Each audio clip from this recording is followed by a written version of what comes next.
Crachá na Mesa, um podcast sobre o mundo corporativo depois das 18. Oi, gente! Bem-vindos, bem-vindas a mais um episódio do Crachá na Mesa. Eu sou a Bea, como sempre estou aqui com a minha dupla. Oi, gente, tudo bem? Saudades de falar com vocês. Gente, hoje a gente decidiu falar sobre a Lei de Igualdade Salarial. O bafafá que tá rolando é que essa lei, ela foi sancionada ano passado, mas no último mês, algumas entidades, na verdade, entraram com uma ação na justiça querendo falar que não vão publicar os dados, que tá infringindo a Lei de Proteção de Dados, etc. Então a gente achou que seria muito legal a gente vir conversar aqui, entender o que é essa lei, entender como que ela afeta principalmente nós mulheres, né, obviamente. E por que essas empresas não querem publicar esses dados. Bora lá com a gente? Gente, eu preciso dizer, me surpreende um pouco que a gente ainda esteja... Na verdade, não me surpreende. Acho que me decepciona, essa é a palavra. Que a gente ainda esteja tendo que discutir a legitimidade de uma lei que publique as informações em relação à equidade salarial. E que, diante de todas as discussões que a gente vem tendo em relação ao tema, a inclusão de mulheres no trabalho, a inclusão de mulheres em posição de liderança, né, principalmente nesses últimos 5 anos, acho que isso tem sido um tópico muito frequente nas rodas de discussão, assim, de ambientes de trabalho, pelo menos de empresas maiores, mas o fato de que tem empresa que está indo contra a efetividade dessa lei só mostra que tudo isso que a gente vem discutindo é uma fachada para que todo mundo fique bem na fita, porque na prática ninguém quer colocar isso em ação. Ah, total.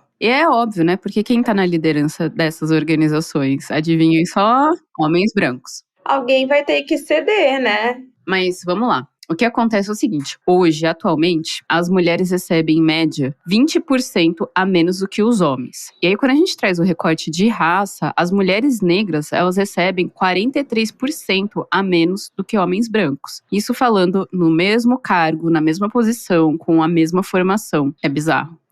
Eu acho que... Mas peraí, a gente tá falando da mesma formação? Sim. Porque eu diria que às vezes mesmo nível educacional.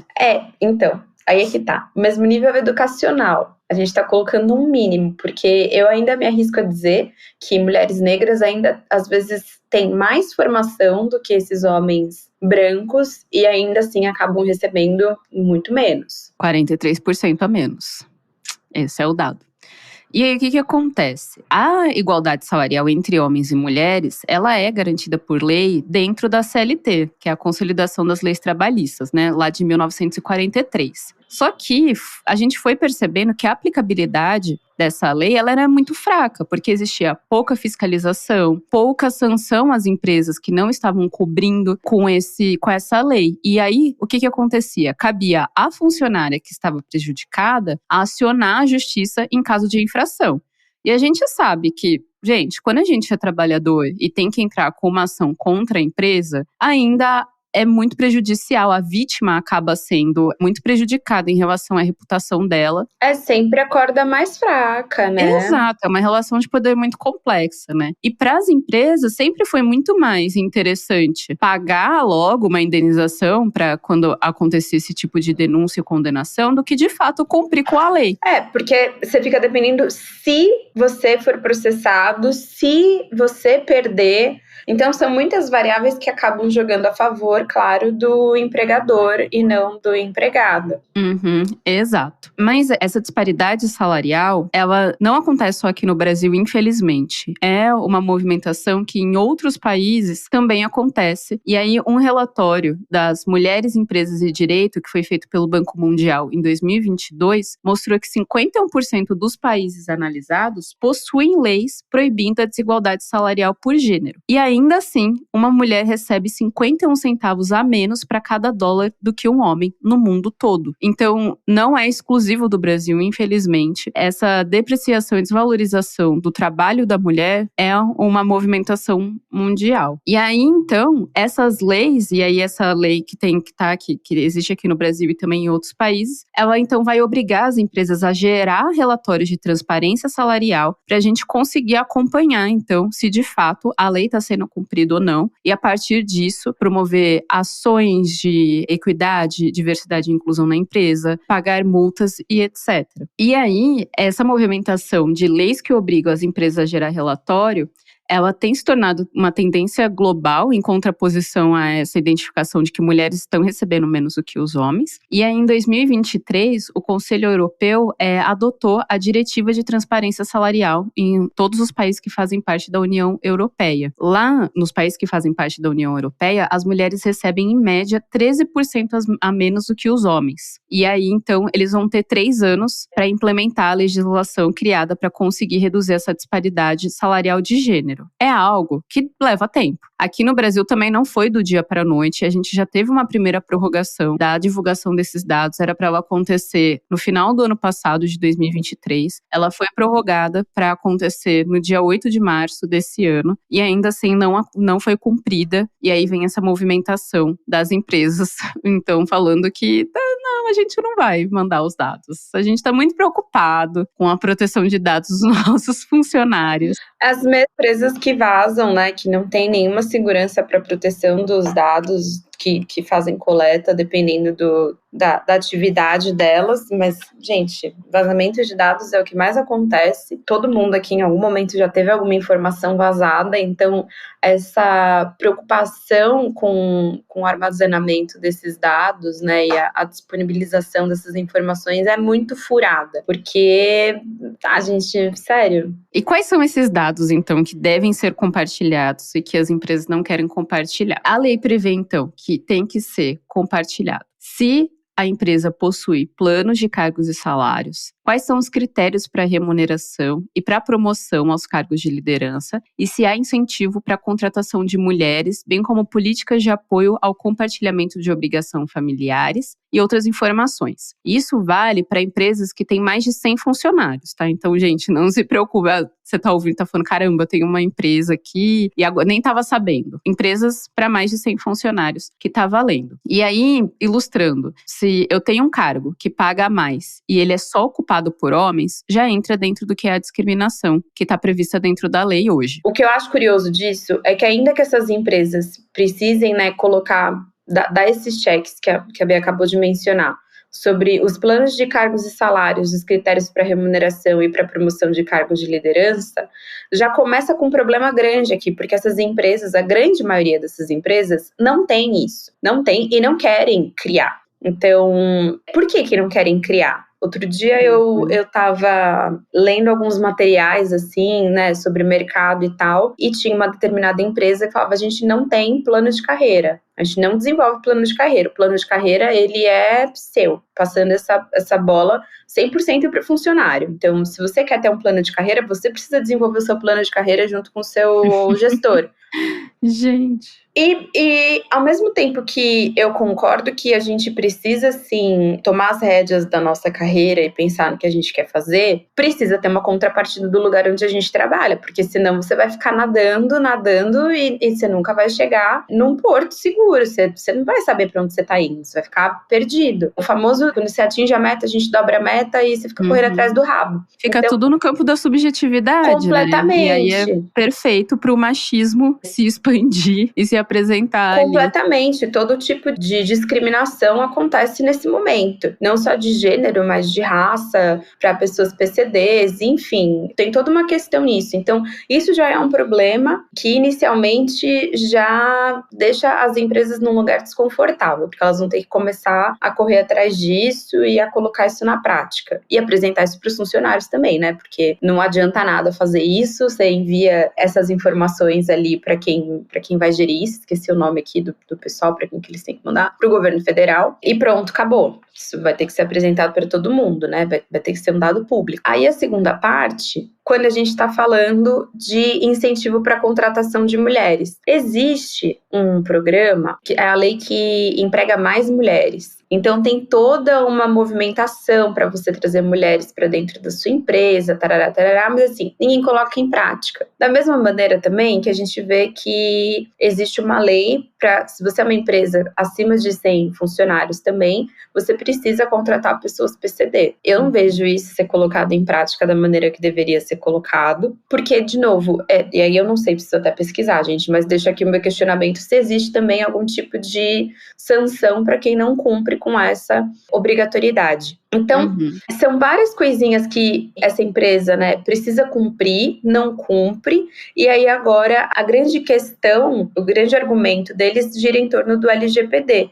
como se fossem vazar as informações como nome, RG, CPF e até o salário das pessoas. Então, acho que é importante deixar claro aqui que quando essas informações são divulgadas para o governo federal, vão ser colocadas abertas ao público, não vai ter a divisão ali por cargo de salário. Então, nem nominal. Nem nominal. Então, a gente está falando da diferença, da disparidade entre salários e determinados não, né? Mas os cargos que existem ali dentro daquela empresa. Por grupos. Isso. Então, homens, mulheres, como estão sendo remunerados. Exato. E aí, acho que tem um outro argumento aqui também, que é, mas aí o concorrente vai saber quanto que eu tô pagando pro meu funcionário, e aí eu não vou conseguir segurar ninguém. Gente, bem-vindo. Esse foi um sistema que vocês criaram e agora que ele tá funcionando, que ele vai começar a funcionar para todo mundo, vocês não estão gostando. Se você quer reter seu funcionário, você precisa remunerar bem, né? E aqui a gente tá falando de funcionária. Então, se você quer reter, você precisa remunerar bem. E 2, você precisa criar um ambiente de trabalho minimamente atrativo para que essa pessoa queira trabalhar para você. Exato. Quer rir, tem que fazer rir. Ótimo ponto. Quer rir, quer fazer rir. Eu acho que é muito interessante que a lei de equidade salarial, nesse primeiro momento, ela está muito mais objetivando promover uma mudança cultural no país e ser algo mais educativo e punitivo. Então, a ideia é, primeiro, a gente conseguir forçar as empresas a divulgarem os dados, a colocarem, além da divulgação dos dados também, ela prevê o incremento de fiscalização, disponibilização de canal de denúncia de discriminação salarial. Então, pelo Disque 100, o Disque 180 ou o Disque 158, e também pelo próprio aplicativo da carteira de trabalho digital. Olha. Além disso, também a promoção de programas de diversidade e inclusão que considerem a capacitação dos empregados sobre a equidade de gênero e o fomento à profissionalização das mulheres. Então, é uma lei que está muito mais pensando em como que a gente rompe com essa estrutura machista e patriarcal dentro do ambiente de trabalho e consegue, então, começar a pensar sobre isso. E eu acho que é isso que me deixa mais revoltada, assim, tipo, é uma lei tão básica que já estava prevista na CLT, a gente só está tentando reforçar os mecanismos, atualizar os mecanismos para garantir que isso aconteça, e a galera se rebelou, gente. Então, assim, chocados. E aí eu acho que é importante a gente trazer outros dados que a gente já tem, que é a gente, né, tá falando assim, o pessoal não quer divulgar os dados. Quem que é esse pessoal? Hoje, o que a gente tem é que só apenas 29% dos cargos de gestão do Brasil são femininos. Destes, só 4% são cargos ocupados por mulheres negras. E aí, quando a gente faz um recorte para o setor da tecnologia, só 12% de todos os profissionais da área são mulheres, e as líderes das áreas de tecnologia chegam a receber 48% a menos que os homens. Então, assim, a gente precisa, é muito bizarro a gente querer se calar diante de uma situação dessa. E aí, eu acho que entra numa outra seara, que a gente tá falando aqui de ocupações dentro de empresas. A gente sabe, a gente que é mulher, a gente não trabalha só no nosso escritório, a gente tem outras funções que a gente veio acumulando aí. Não remuneradas, né? E não são remuneradas. Então, é uma desvalorização bizarra que acontece dentro do espaço doméstico, com o trabalho do cuidado não remunerado, e dentro também do próprio mercado de trabalho. Então, não basta só ter uma formação, construir uma carreira, você também vai continuar sendo desvalorizada lá dentro. Financeiramente, fora todos os tipos de assédio que acontecem nesses ambientes também, que a gente sabe que não são isolados, não são raros. Na última semana, rolou aquela planilha lá das empresas tóxicas e, cara, foi desesperador, assim. Eu bati o olho, eu li só algumas coisas e já me embrulhou o estômago, assim, porque a quantidade de relatos de assédio sofridos por mulheres que estavam lá, tipo, e assim, ninguém sabe, ninguém vê, ninguém nada. Todo mundo sabe, né, gente? Essa planilha, inclusive, eu acho que ela já existe há quase 10 anos. A que saiu agora recentemente, eu confesso que eu nem olhei, porque é mais do mesmo. São sempre os mesmos nomes figurando ali, são sempre as mesmas empresas. E acho que no começo houve uma mobilização grande também dos contratantes dessas empresas em impedirem posicionamentos mais firmes, porque não queriam estar associados a empresas desse tipo, né, que praticam esse tipo de violência, de assédios, etc. Mas, de novo, isso foi quando a pauta estava muito mais em alta, né? Então estava todo mundo querendo mostrar que não era machista, por exemplo. E aí isso foi super reforçado, tal. Rolou uma movimentação mínima. Mas agora a pauta já é outra, né? Tá todo mundo tipo, não, eu não sou racista. Então, machista O problema é o racismo passa. estrutural. Aí é o racismo estrutural, tudo estrutural. Então, acho que existem ciclos onde se escolhem quais são os problemas que vão enfrentar, e assim, enfrentar entre muitas aspas, e é uma coisa muito de fachada, porque tem que mexer, tem que cutucar e comprar uma briga muito, muito grande com quem tá nessas posições de poder. E aí, uma coisa que me passou agora pela cabeça é, sabendo que essa planilha, ela roda há muitos anos, e que tem empresas e pessoas que estão Que ali... antes era a planilha das agências, né? Era uma planilha de agência. Agora é uma planilha, tipo, não só de agências, é uma planilha de empresas. Ampliou. A das agências começou a incluir também alguns clientes que eram escrotos. Então foi assim também que a gente ficou sabendo de alguns lugares que, se você receber uma oferta de emprego, por mais que pague bem, você corre. Mas o que eu tava pensando aqui, e sabendo agora que ela é uma planilha, né, de empresas de modo geral, me surpreende um pouco que o Ministério Público e que o Ministério do Trabalho ainda não tenha intervindo nisso, né? E tornar essa uma investigação mais profunda, na verdade, em termos de fato corrigir o que precisa ser corrigido, porque essas empresas sozinhas dentro das suas próprias políticas não conseguiram mudar nada. O quanto das denúncias que estão lá são verdadeiras ou não, porque qualquer um pode entrar porque ela é anônima. Gente, eu acho que assim, se existe um volume tão grande de denúncias, ele passa a ter um certo tipo de credibilidade a ponto de que você precisa investigar, exato, né? Porque, as empresas têm disque denúncia, né? Muitas dessas empresas grandonas existem canais de denúncia, mas ninguém denuncia, porque quem vai ter que resolver são as próprias lideranças e tal, então você, de novo, fica correndo atrás do rabo.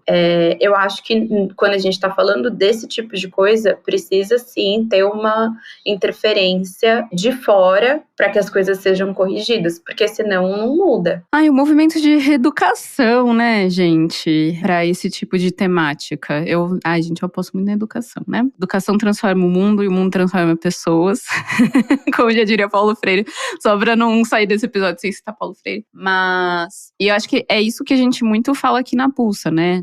Uma educação ao longo da vida e do ambiente de trabalho ser um ambiente de educação também. Um ambiente que traz esse tipo de provocação e de reflexão coletiva para construir um lugar seguro, um ambiente de trabalho que seja seguro e equitativo para todo mundo. Mas é isso. Existe uma resistência, existe uma tendência a deixar as coisas da maneira como elas estão. Não é novidade, né? É um interesse, a gente até comentou, exato, que as entidades que entraram no STF recorreram, né, sobre a publicação dos dados, foi a Confederação Nacional da Indústria e a Confederação Nacional de Comércios, Bens, Serviços e Turismo. Ou seja, nós tudo.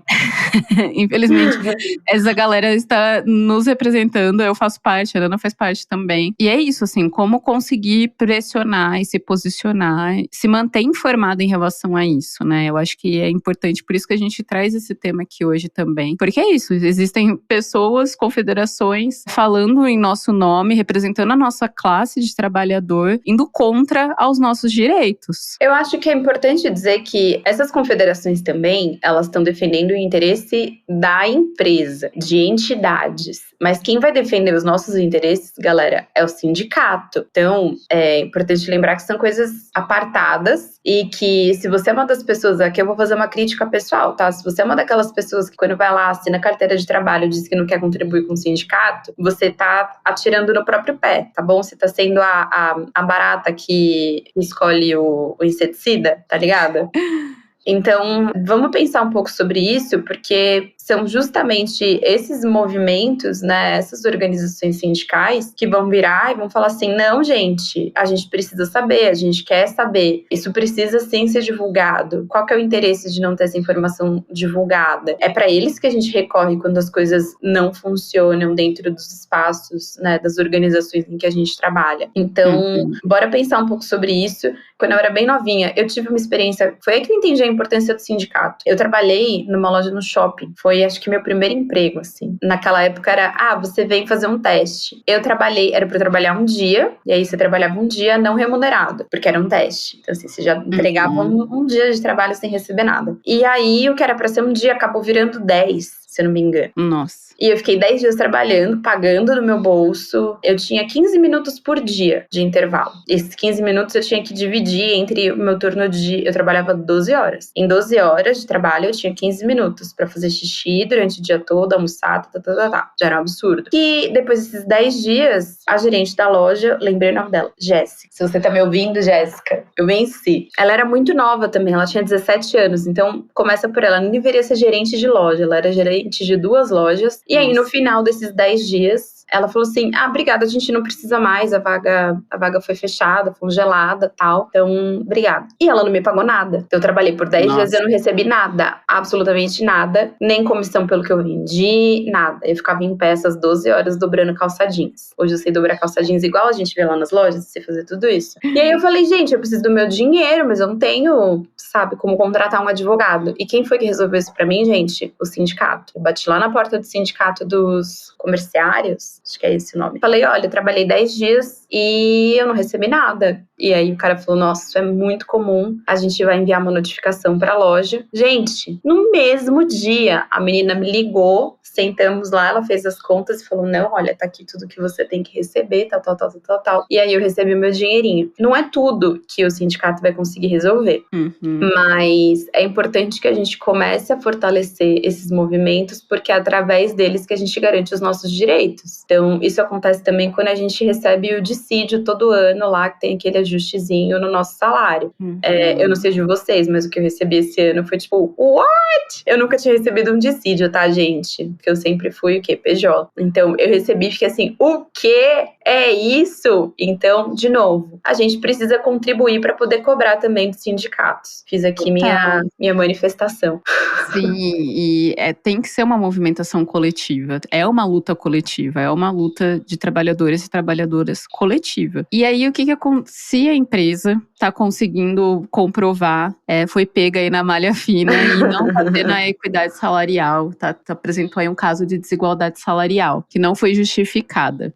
A empresa tem 90 dias para gerar um plano de ação para mitigação de desigualdade salarial e de critérios remuneratórios entre homens e mulheres. Caso elas descumpram essa determinação, ela pode ser multada, e aí com isso a lei permite que as organizações forneçam soluções transparentes para os empregados, clientes e a sociedade, para conseguir então mitigar esses problemas e propor uma solução. Gente, eu queria tanto que desse certo. Eu espero que sim. Eu lembrei aqui que a gente fez uma entrevista com a Marina, onde a gente estava falando sobre diversidade e inclusão, e ela estava comentando sobre o que aconteceu na empresa onde ela trabalha, né? Tiveram esse momento de olhar para dentro de casa e ver que havia uma discrepância salarial entre as pessoas que trabalhavam ali. Eu não me lembro se havia um recorte específico entre homens e mulheres. Episódio Furando a Bolha, pessoal, ouçam lá. E aí, nessa análise deles, eles montaram um plano de ação para recompensar o gap entre cada funcionário que estava cumprindo a mesma função que outra pessoa e estava recebendo menos. Então, eles estão pagando retroativamente o dinheiro que essas pessoas deveriam ter recebido. Então, para além de colocar todo mundo no mesmo patamar, eles ainda estão cumprindo com essa falha. Eu acho isso muito, eu ia dizer generoso, mas na verdade eles estão fazendo o mínimo. Justo. Exato, justo. Mas assim, é completamente extremo, né? Então, assim, a gente tá falando precisando de uma galera que de fato pensou, tá fazendo a lição de casa, tá correndo atrás disso pra poder bancar a parte de que, nossa, somos uma empresa voltada pra diversidade e inclusão, Mas que bom seria se a gente... E aqui a gente ainda tá pedindo pelo mínimo, né? Que é só pra que a gente comece a ganhar as mesmas coisas do que os outros. Mas espero que a gente chegue num lugar parecido com esse onde a Má trabalha hoje. Massa. Bom, e é isso, gente. Só queria reforçar aqui. Então, caso você se identifique ou conheça alguém que esteja sendo prejudicado, uma pessoa que esteja aí num caso de desigualdade salarial, você pode fazer a denúncia. Os canais de denúncia são o Disque 100, o Disque 180, o Disque 158 ou pelo aplicativo da Carteira de Trabalho Digital. Bora, mulheres. A gente merece ser remunerada igual os homens. A gente é muito melhor que eles. E a gente merece reconhecer o nosso valor. E ter uma lei que reforce isso, que esteja ao lado, em busca mesmo pela equidade social aí pra todas nós. A hora que a gente conseguir se organizar direitinho... Ai, o mundo é nosso. Não tem pra ninguém. Bora. Bora, mulheres. Beijo, gente. Até a próxima.